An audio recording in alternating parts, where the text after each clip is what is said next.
It's time for Doug Craig's DayYumm podcast. He's a motivator, advocate, songwriter, content producer, podcaster, entrepreneur, husband, father, faith walker, and an all-around interesting dude. It's time for Doug Craig's DayYumm podcast. All right.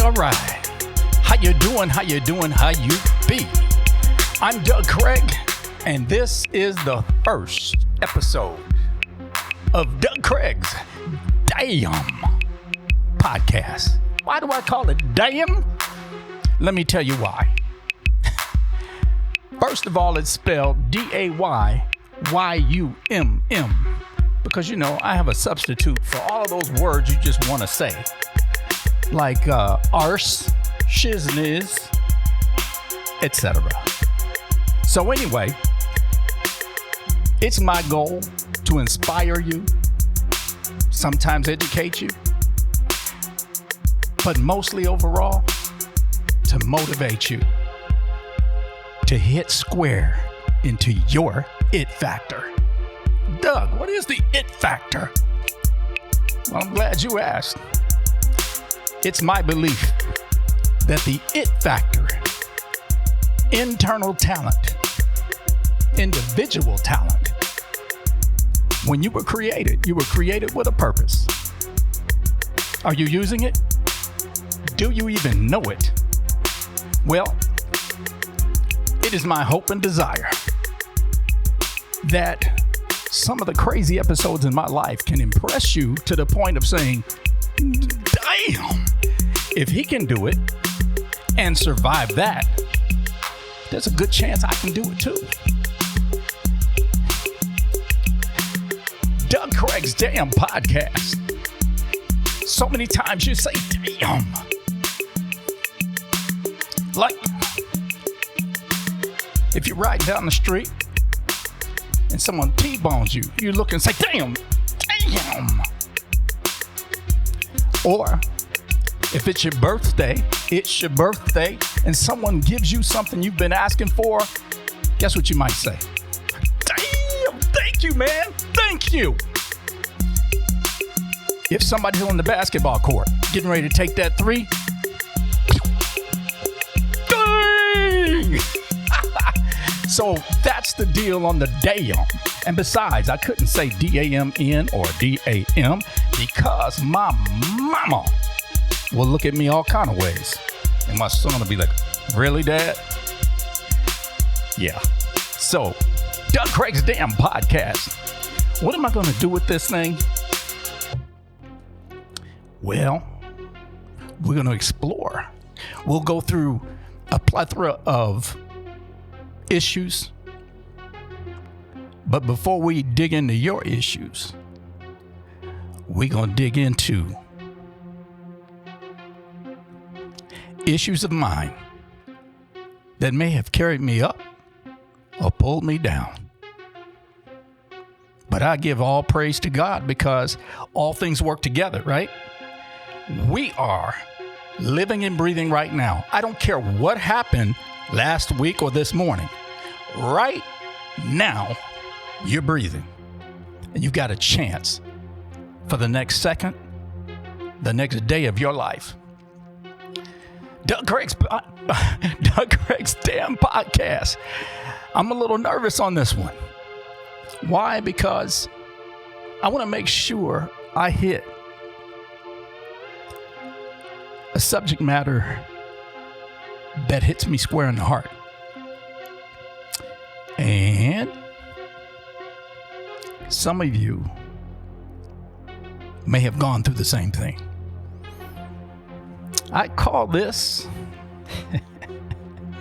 Revenge of the Freakin Nerd. That's right, Revenge of the Freakin Nerd. Who am I talking about? I'm talking about myself. Oh, trust me. Matter of fact, the pictures will show nerd. Nerd.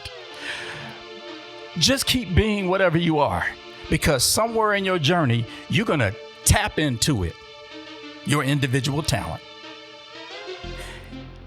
You can't buy it. You can't borrow it. You can't steal it. You can't put it on layaway. It's yours, your individual talent. Sad is the man who never discovers his individual talent. Of course, you know when I say man, I mean humanity. But you don't know, something else is pretty sad. Is the person that's terminal, or it looks like the end of the road, and they're loaded with the, I should have, maybe I should have, I didn't even try. That ain't happening here. There's some things I thought of on my own and ran straight into a brick wall.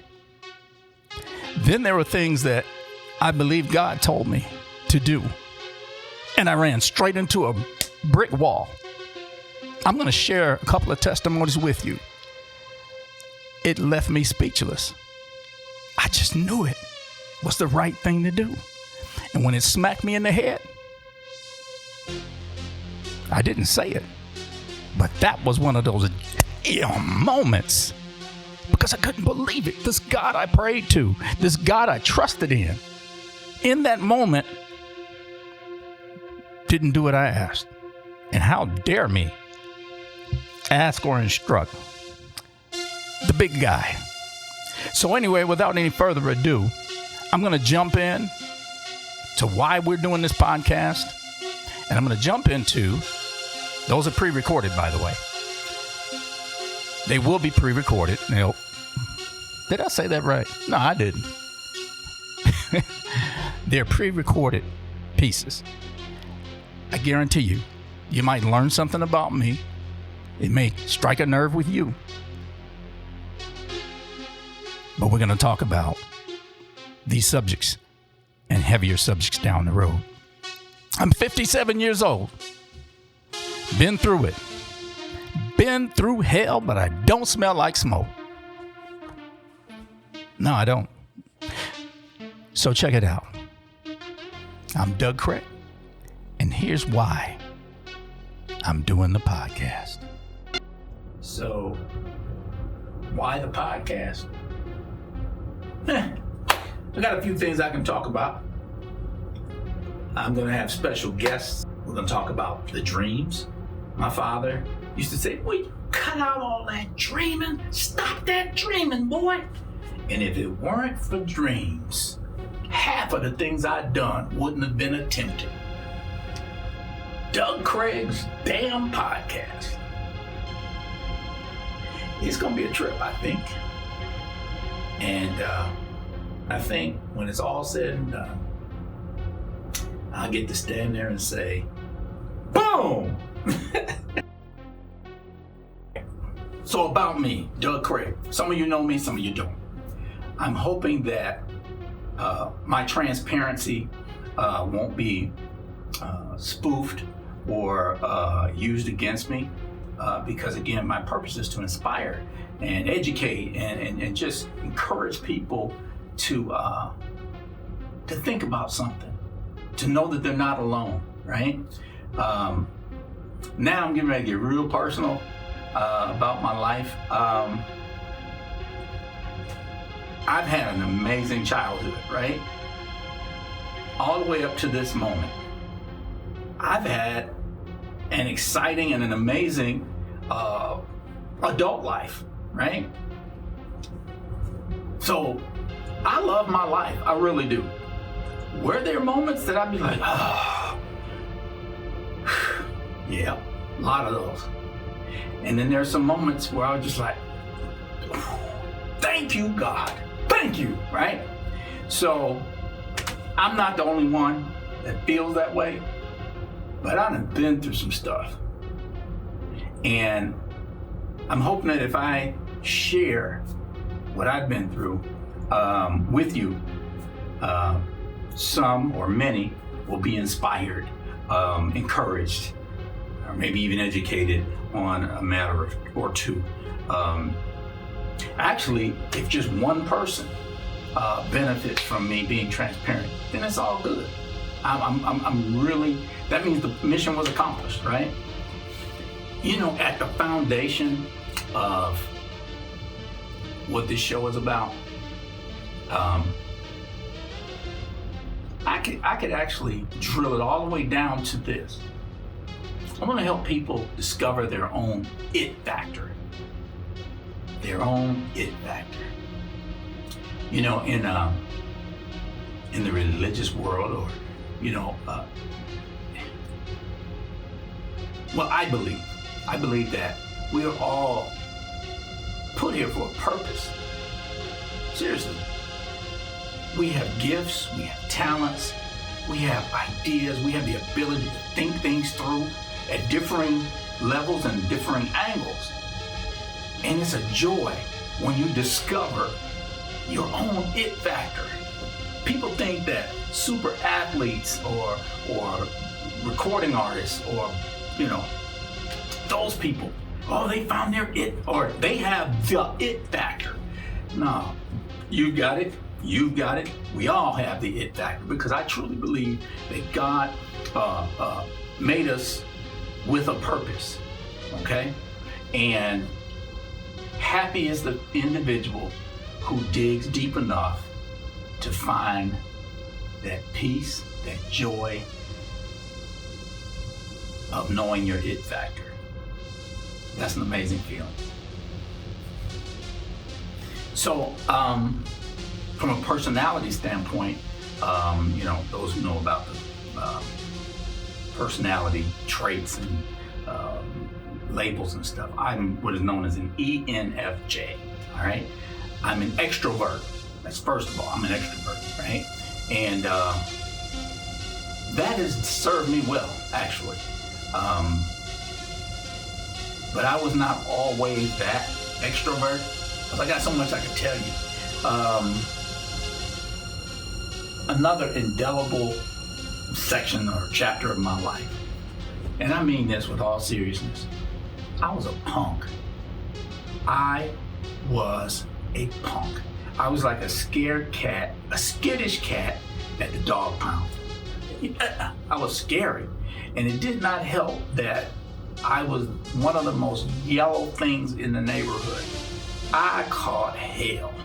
I was called white boy. I would get beaten up, pushed around. I remember this guy pushed me into those long upright, women probably don't know this, but the old school bathrooms, the urinals were from the floor where it was a drain, and it would go up to about, chest height. And I remember them boys, they pushed me, they tried to make me stand in that thing, and they were gonna pee on me, okay? And it was miserable. They get him, and they pushed me, and I hit my lip against that thing. I'll never forget it. They never peed on me though, but it was humiliating. And it was like Pick on Doug Day was a new holiday. The same cast of fools, they would pick on me over and over. And that part of my life sucked. It made me, I didn't say it then, but I still reflect on that and go, damn. Whew. Then I have to look and give God glory, because he protected me through all of that. Not only was I a straight up punk, I was a punk because my mother always taught me to be nice, to take the high road. Oh, no fighting. And my dad would be like, they robbed you? And you just let them take your money? Oh, me. Oh, will you stand up for yourself, boy? That was my dad. And my mom was like, oh, no. I thank God for both of them, because I needed both of them. And that's what made me me. But for several years, I was the neighborhood victim, okay? All the thugglum bugs in the neighborhood knew that on Friday, Saturday, Sunday, that little walking victim, his pockets would be on swole. I was the neighborhood punk paper boy. And I would come down the street like it was the Green Mile. I was like, oh God, here they are. And there was a guy. Now, during my podcast, I'm not going to say very many names, and that's to protect the guilty. But this dude named Dennis. Now, he's actually some relation to someone to a family that lived on the corner. I think he was their cousin. But that dude was miserable. He was misery to me. I see him, and next thing I know, one time he knocked me down. Oh yeah, just realized. He bought a mini bike that I had. And I think he ran the mini bike a little too hard. And he threw a rod in the engine, and after about 4 days, it was gone. And I remember walking down the street. He said, "Hey, punk, y'all sold me a bad mini bike. I want my money back." Dude literally pushed me on the grass and picked me up by my shoes, okay? And was shaking me like this. And I was kicking like, stop, stop, stop. And he wouldn't stop. He dropped me down on the ground. And I tried to get away, but he got every penny I had. I think my dad sold it to him for $35. And I think that punk got away with about 20. Yeah, his name was Dennis. Not my brother Dennis, but this was truly my Dennis the Menace punk. Yeah.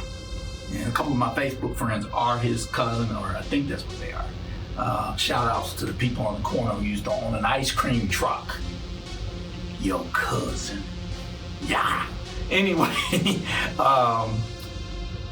yeah, it was terrible. But to God be the glory. I was a walking victim all day long. When I walked out, here he come, Mr. Paper Boy.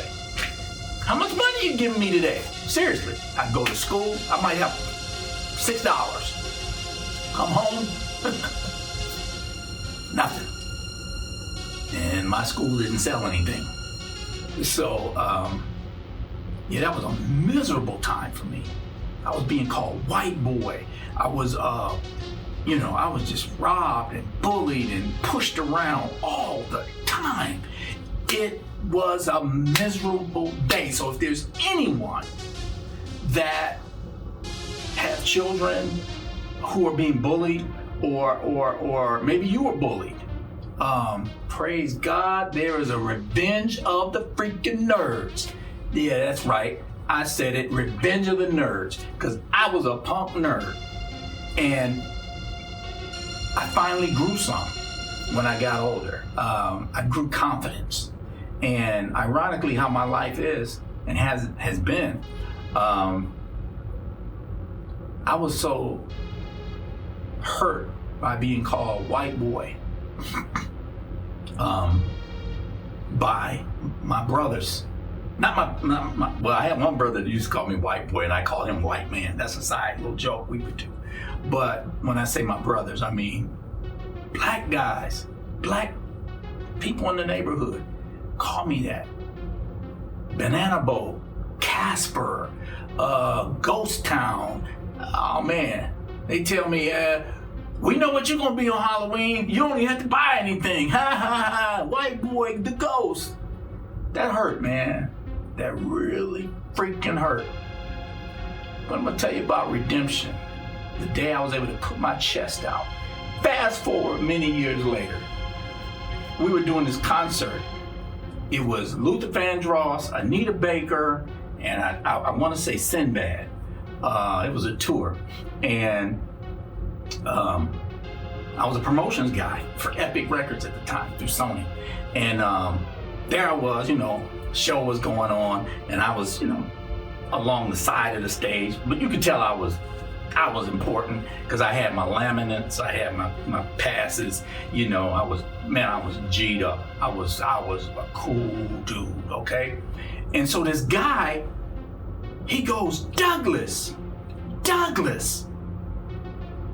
I'm like, I'm Doug Craig. I beat Douglas up myself and threw him in the back of the garage because his days were over. Who's calling me Douglas? I looked over. It was one of those bullies. I felt it in my chest, this anxiety. And I said, wait, hold on a minute. I'm Doug Craig. I'm the new guy now. I walked up to that little edge of the rail where he was standing. Hey, Douglas, what are you doing here? I said, hey, man, I'm working. Man, you somebody, cause you, man.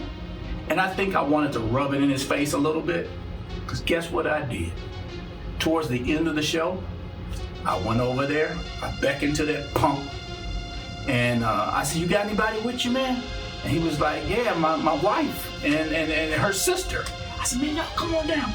Y'all wanna meet Luther? You know, and he was like, whoa. I took that bully and I was doing my peacock walk. I was like, now I'm the man. Who are you talking to, right?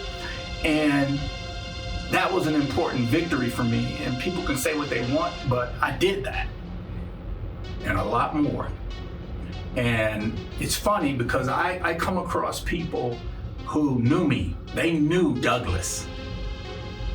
And this one girl, she said, man, you are totally different now. I'm serious, Doug. You are so different. And I said, I'm a man now. And I had to break that mold. I literally beat Douglas up myself and threw him in the back of the garage mentally. He ain't coming out no more.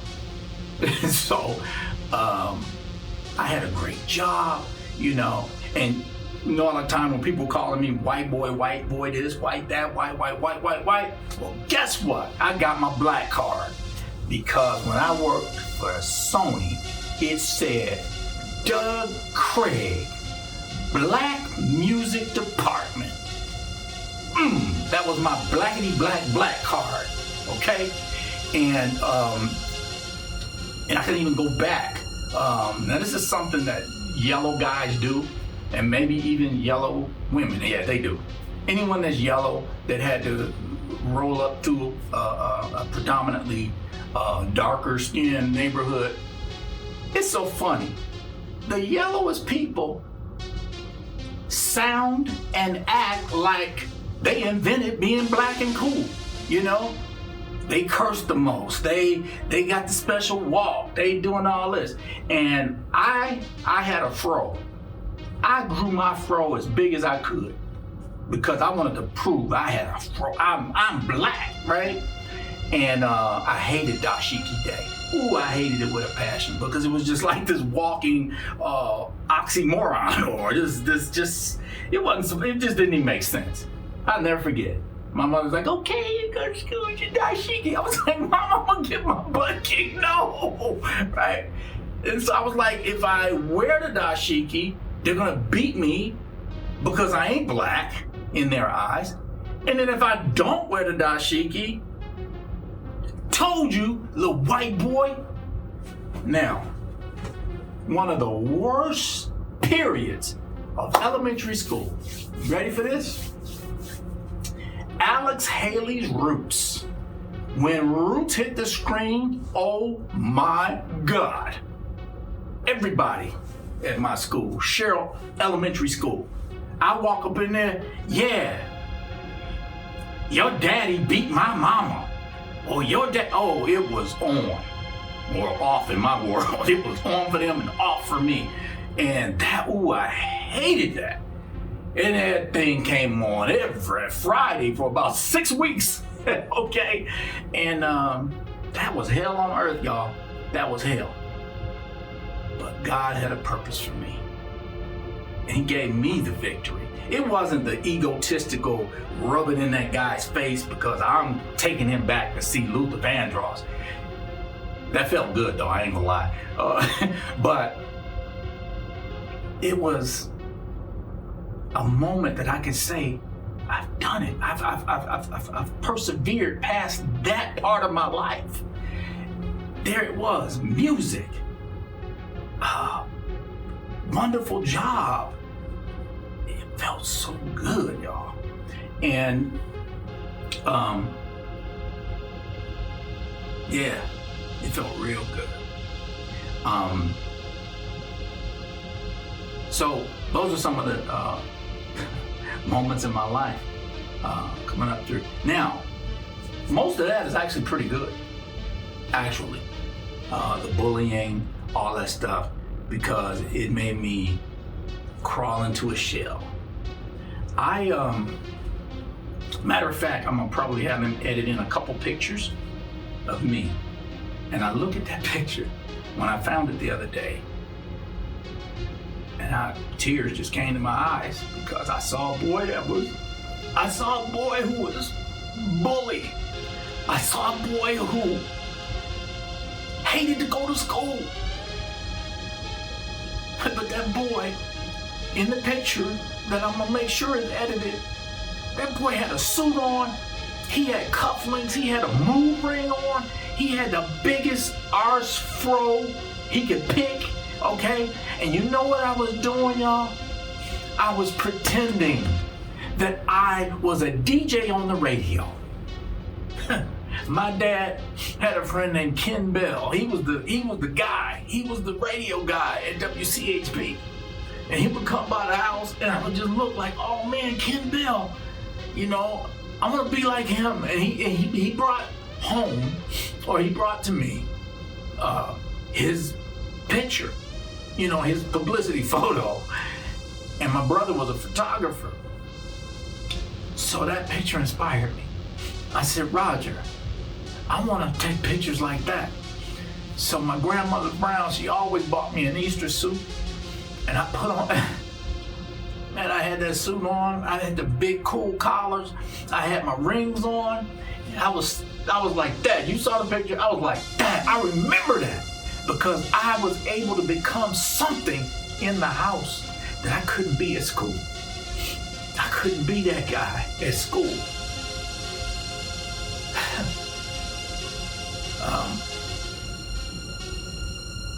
I couldn't be that guy. By God's grace, I became something better than the punk. I became something better than the punk. And by God's grace, I can't say I was confrontational, but I'm a right fighter. I fight for the underdog. Whoever's getting like railroaded or cast out or looked down upon, man, I'm fighting for that person. If I'm in the grocery store and somebody's can't afford to buy their food, man, and I'm sitting there like, damn, I'm sitting here, I'm an adult, my pockets weren't swole as a man, and I felt guilty because the lady had her kids. But the nice guy in me, my mom, wanted me to do right, and I remember I was at it was a Kroger store or Publix or something like that. I said to the lady, ringing her up, and the lady was like, I'll have to put this back. And the kids were like, but mommy, I want that cereal. No, we can't have that. Put it back. And I said, no.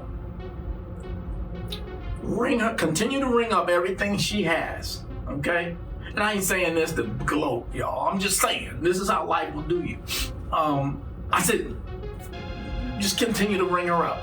And her stuff, with the things that she wanted to put back, came up to about $90.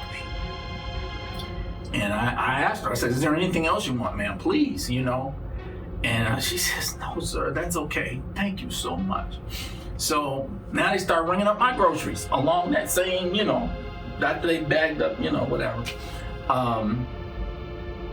And God always talks to me, man. God said, as the lady was getting ready to leave, give her the money. Yeah. See, I'm a talker. I'm also a thinker. I think big. I talk a lot. But when a simple statement hits my head and my heart, I know that's God. And I'll never forget God told me to get that lady that money.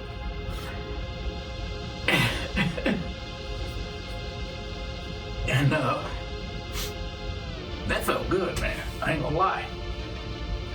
As I walked out to my Benz, or whatever heck I was driving, I felt good. I stopped feeling guilty, because I grew up in 48204.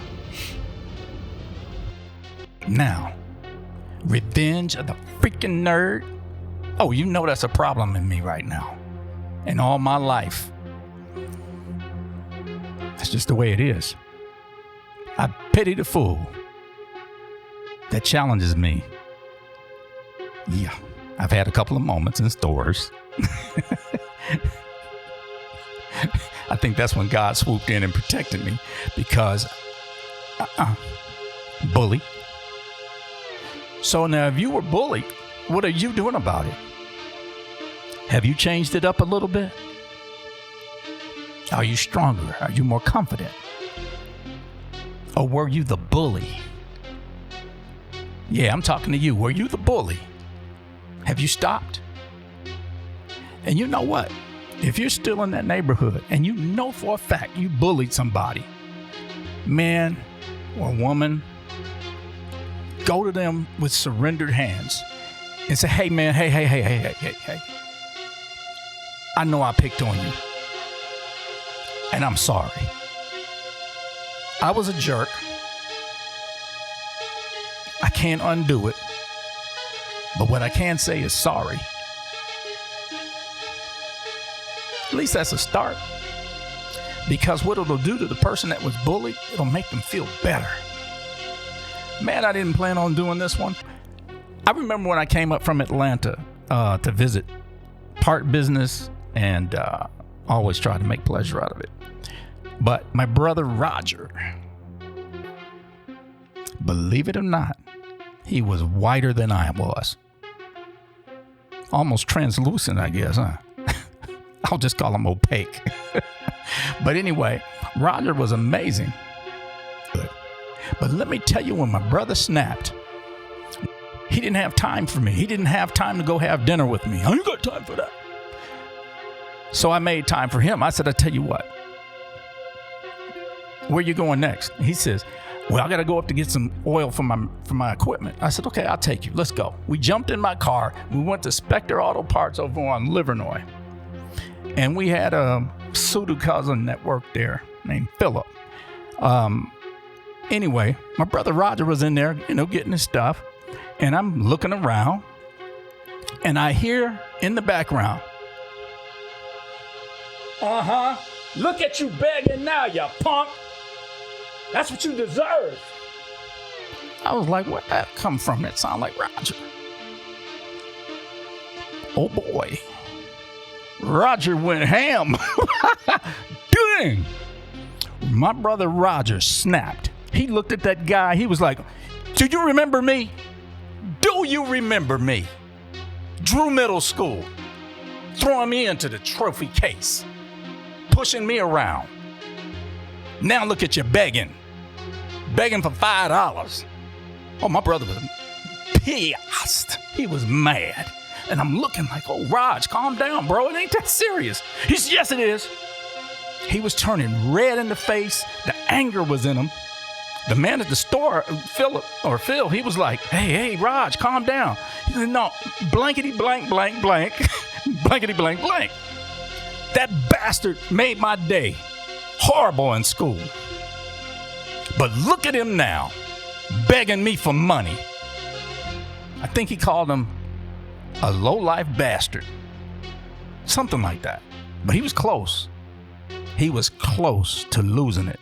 So I said, Raj, hold on, man, hold on. And the dude was like, man, what you talking about? And then as my brother was kind of cooling off, dude was like, oh. My brother and I left. Got in the car. I looked over. I was like, you all right, man? I think I was about 28. That means my brother was 37. So if he's talking about something that happened in middle school, that's a long time to carry that pain. How long you been carrying your pain? And have you caused the pain? Are you the bully? And there's a chance that you haven't fixed it yet. Because if you're a boss, if you're a manager, and you pushing people around, that's just unsettled issues in your tissues, as my man Dave McCullough told us. We all got them. Moments in our lives that just hit us, positive and negative. They're instilled in our tissues. So we've got to release that stuff. Yeah. So if you were that bully, watch how you go to work. It's big time now. People will hurt you, bruh. Anyway, so that's how we gonna roll on Doug Craig's DayYumm podcast. I will have guests. I've got a special guest lined up. I'm excited about it. And what's gonna happen? This guest is gonna be a part of what I call forgiveness and reconciliation. Subtitle, From Friends to Foes to Bros. Yeah. I can't wait to do that one. So there you have it. Please like the Facebook page. It's Doug Craig's DayYumm podcast. Like it, please. Make a comment, please. Now, if it's too nasty or mean-spirited, you can send me an email. I don't care which way you go with it, but I would think decency might prevail. You can send emails to producerdougcraig@gmail.com.